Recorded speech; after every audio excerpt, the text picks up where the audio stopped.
மணல் மாதிரி இருக்கிற ஒரு ரோட்டில் வந்து இல்லை கிரவுண்டில் வந்து கொஞ்சம் ஒரு 40 எபோ போயிட்டு பேக் பிரேக் மட்டும் பிடிச்சிங்கன்னா வண்டி வந்து ஏதாவது ஒரு சைடு ஸ்கிட் ஆகிற மாதிரி போகும். ஸோ அந்த பாலிசியை வந்து மைண்டில் வச்சுக்கோங்க. அதுதான் ஆக்சுவலி அதோட பிரேக்கிங் ஃபோர்ஸில் வர்ற ஒரு ஆப்ஜெக்டை பிரேக் பண்ணால் இதுதான் நடக்கும். அதே நம்ம ஃப்ரண்டில் கொடுத்தோன்னா, ஃப்ரண்டில் இந்த பிரேக்கை வந்து லோட் பண்ண கொடுத்தோன்னா நமக்கு இங்கே வண்டியில் வந்து ஷாக் அப்சர்வர் வந்து மேக்ஸிமம் லோடை வந்து ஃப்ரண்டில் இது பண்ணிக்கும். ஸோ அந்த மாதிரி வரும்போது பேக் டயர் வந்து ஸ்கிட் ஆகாது. ஃப்ரண்ட் லோடு வந்து ஃபுல்லாக லோடு இருக்கிறதுனால அது வந்து ஸ்கிட்டிங் சான்ஸ் கம்மியாக இருக்கும். அதோட க்ரிப் பேட்ச் வந்து நிறைய வந்து ரோட் காண்டாக்ட் கிடைக்கும். ஸோ லோடோட அது காண்டாக்ட் பண்ணும்போது நிறைய காண்டாக்ட் பேட்ச் கிடைக்கும். எஃபிஷியண்ட்டாக பிரேக்கிங் இருக்கும். ஸோ அது வந்து கண்டிப்பாக 70-30ங்கிறத வந்து ஃபாலோ பண்ணுங்கள். ஏன்னா நமக்கு ஸ்பீடு குறைக்கிறதுக்கு மட்டும்தான். அதுக்கப்புறம் நம்ம கியரை டவுன் பண்ணி வண்டியோட கண்ட்ரோலை நம்ம எடுத்துக்கணும்.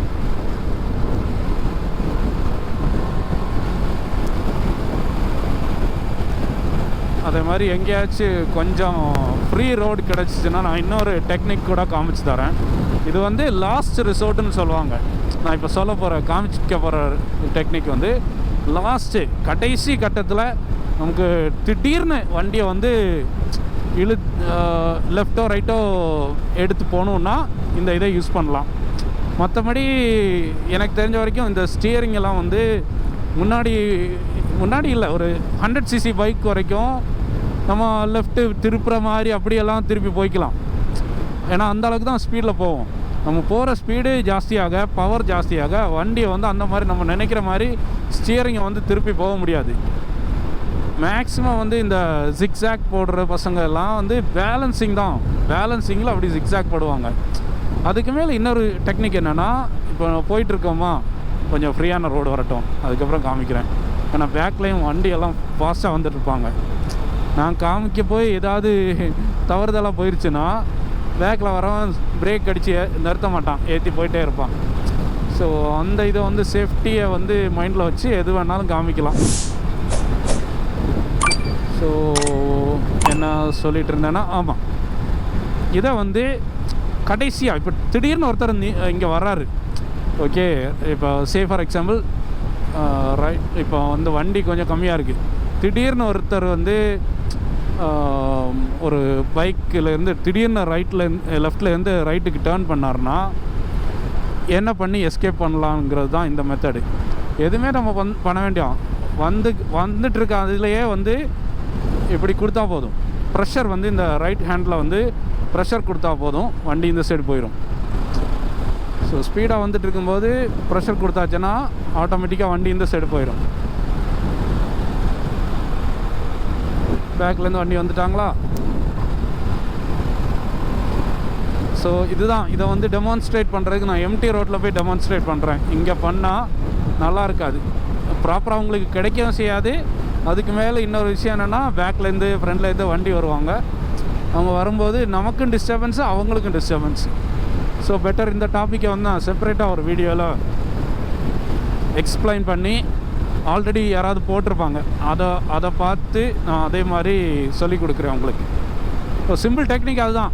இப்போ லெஃப்ட் சைடு போனால் லெஃப்ட்டில் ப்ரெஷர் கொடுத்தா வண்டி லெஃப்ட் சைடு இழுத்து போகும், ரைட்டில் போனால் ரைட்டில் இழுத்து போகும், அவ்வளோதான், வேறு எதுவும் இல்லை.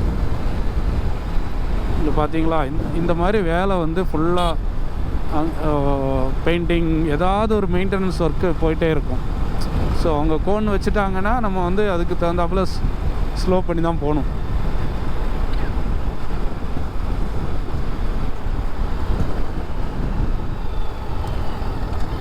பார்த்தீங்களா, 34 வரைக்கும் நான் கியர் டவுன் பண்ணவே இல்லை, எதுவும் பண்ணாத வண்டி.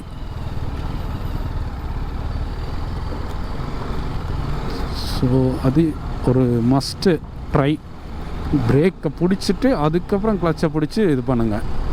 நிறைய பேருக்கு தெரியாது. ஸோ இன்னும் ப்ராப்பராக கற்றுக்கிறதுக்கு நிறைய சேனல்ஸ் இருக்குது யூடியூப்பில். அதில் ஏதாவது ஒரு சேனலில் போய் பார்த்துக்கோங்க.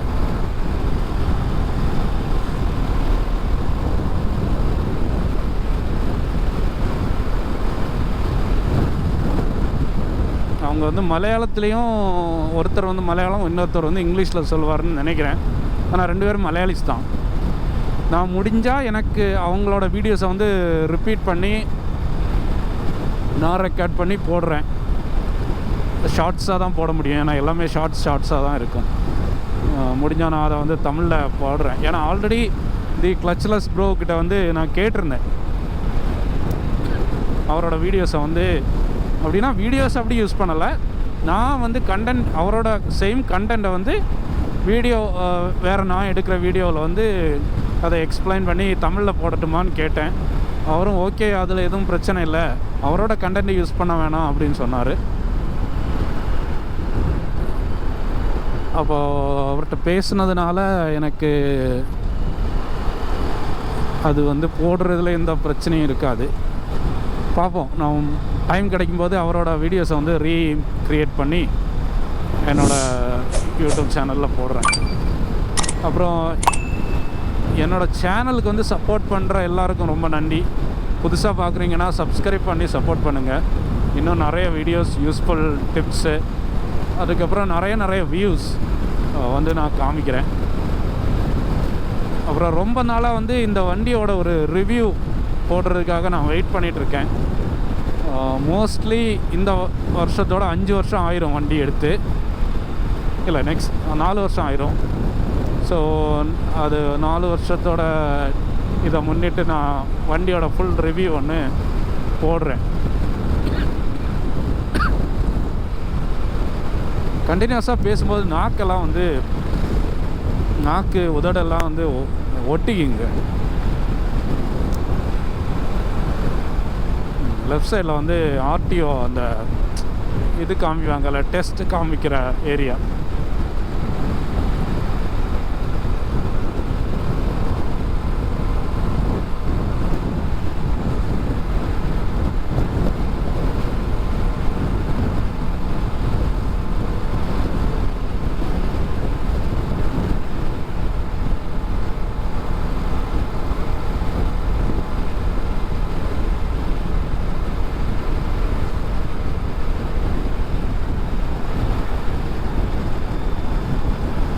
இந்த NH66க்குன்னு தனியாக ஒரு ப்ளேலிஸ்ட்டே போட போகிறேன்.